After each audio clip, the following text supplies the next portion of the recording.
Limestone County woman who's been serving time since 1998 for the murder of a coworker, Michael Wells, was denied parole on Friday after a county-led letter-writing campaign to the State Board of Parole. Dava Beth Truitt, who had worked at the bank in Caussey for years, was caught in a $700,000 embezzlement scheme when a customer called to complain about a $30,000 discrepancy. But instead of admitting to it, Truitt decided to try and cover it up by murdering Wells, calling him to the bank early one morning and shooting him in the back 3 times as he walked in. News 10's Isabella Quintanilla has been looking into this. She joins us now in studio with more. Isabella.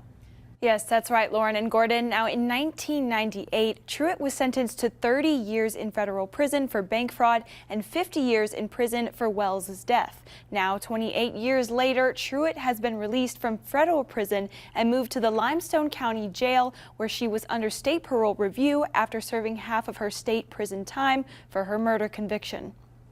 When Scott Wells, one of Michael Wells' 2 sons, learned that his father's murderer was up for parole, he says he felt a lot of emotions. You know, that old saying, time heals all wounds, isn't necessarily true. It doesn't really heal them, but it makes them easier to bear. But then when something like this happens, it makes them fresh again. He shared that his mother, who sadly passed away from COVID in 2021, wanted Truitt to spend the rest of her life in jail. She wanted, felt that justice would be that Dava Beth serve out her life in jail for the life that she took.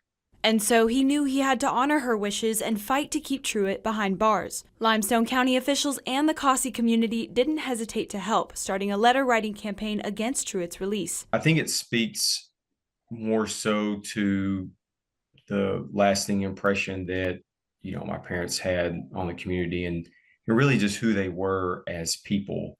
In his letter to the parole board, Limestone County District Attorney Roy DeFriend urged them to carefully consider the facts of this case and deny the parole request of Dava Beth Truitt, sharing that the town of Caussey is still impacted by this crime after a quarter century. DeFriend also sent a petition signed by 186 concerned citizens. It's nice to know when you come back home that that's what it is, that you're surrounded by people that, you know, still love and support you.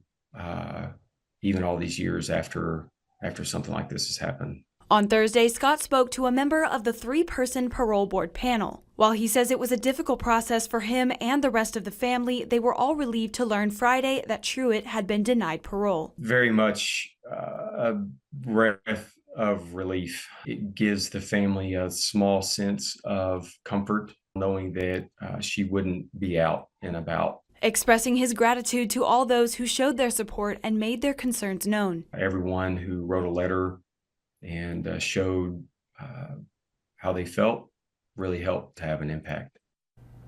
According to Scott, Truitt's parole has only been deferred for 3 years, meaning she will be up for review again in 2027. Scott shared that when the time comes, he and his family plan on doing this again. Reporting in studio, Isabella Quintanilla, KWTX News 10.